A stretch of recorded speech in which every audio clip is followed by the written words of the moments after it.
ഏറ്റവും പുതിയ വാർത്താ അപ്ഡേറ്റുകൾ അറിയുന്നതിനായി ചാനൽ സബ്സ്ക്രൈബ് ചെയ്യുക.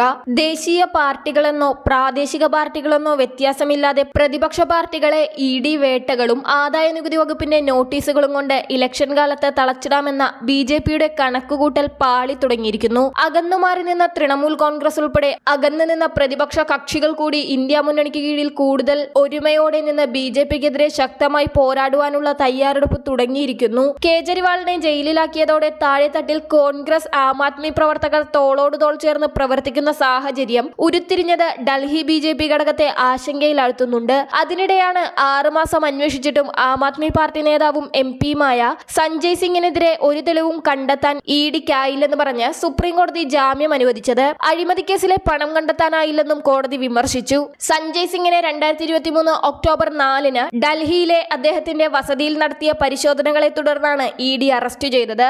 6 മാസം കഴിഞ്ഞിട്ടും ഒരു തെളിവും കണ്ടുപിടിക്കാൻ കഴിയാത്തതിനെ തുടർന്ന് കോടതി ജാമ്യം അനുവദിച്ചത് കേന്ദ്ര സർക്കാരിന് വലിയ തിരിച്ചടിയായി. ഇതേസമയം NDAയിലേക്ക് കൂടുമാറിയെത്തിയ അഴിമതി ആരോപണങ്ങൾ നേരിടുന്ന നേതാക്കൾക്കെതിരെ അന്വേഷണം ഇല്ലാത്തതും അന്വേഷണം നടന്നുവരുന്ന കേസുകളിൽ അവർക്ക് ക്ലീൻ ചിറ്റ് നൽകുന്നതും പൊതുജനങ്ങൾക്ക് ഇഡിയുടെ ഉദ്ദേശശുദ്ധിയിൽ സംശയമുണ്ടാക്കുന്നത് ഇലക്ഷനിൽ എതിരാകുമോ എന്ന ഭയവും NDAയുടെ തിരഞ്ഞെടുപ്പ് വിദഗ്ധരിൽ ഇപ്പോൾ ഉയർത്തുന്നുണ്ട്.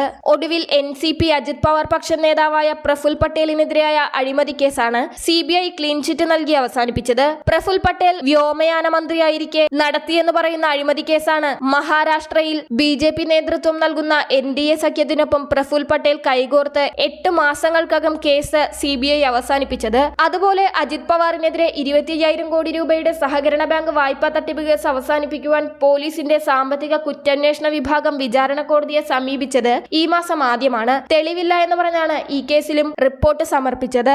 NCP വിട്ട് BJPക്കൊപ്പം ചേർന്നതിന് പിന്നാലെ 70,000 കോടി രൂപയുടെ അജിത് പവാറിനെതിരായ ഇറിഗേഷൻ അഴിമതി കേസും 2019 അഴിമതി വിരുദ്ധ വിഭാഗം അവസാനിപ്പിച്ചിരുന്നു. കേജ്രിവാളിന്റെ അറസ്റ്റും ജയിൽവാസവും ഡൽഹിയിലും ഉത്തരേന്ത്യൻ രാഷ്ട്രീയത്തിലും BJPയെ പ്രതികൂല ചർച്ചകളിലേക്കാണ് വലിച്ചിറക്കുന്നത്. അറസ്റ്റ് ചെയ്യപ്പെടുമ്പോൾ തന്നെ കേജ്രിവാൾ രാജിവെക്കുമെന്ന ധാരണയും തെറ്റി. ജയിലിലും നേതൃത്വം തുടരാനുള്ള കേജ്രിവാളിന്റെ തീരുമാനം ആം ആദ്മി പാർട്ടിയുടെ പോരാട്ട വീര്യത്തെ ആളിക്കത്തിക്കുകയും വൈകാരിക ചർച്ചകൾക്ക് ഇടം തുറക്കുകയും ചെയ്തു. ഇത് പ്രതിപക്ഷത്തിനും കരുത്തായി. ഇന്ത്യ സഖ്യത്തിൽ നിന്ന് പിണങ്ങി നിന്ന TMC പ്രതിപക്ഷ ക്യാമ്പിൽ തിരിച്ചെത്തിയത് ഈ ഊർജത്തിന്റെ ബലത്തിലാണ്. 2022 മുതൽ തന്നെ കേന്ദ്ര ഏജൻസികൾ പ്രതിപക്ഷത്തെ വട്ടമിട്ട് പറക്കാൻ തുടങ്ങിയിരുന്നു.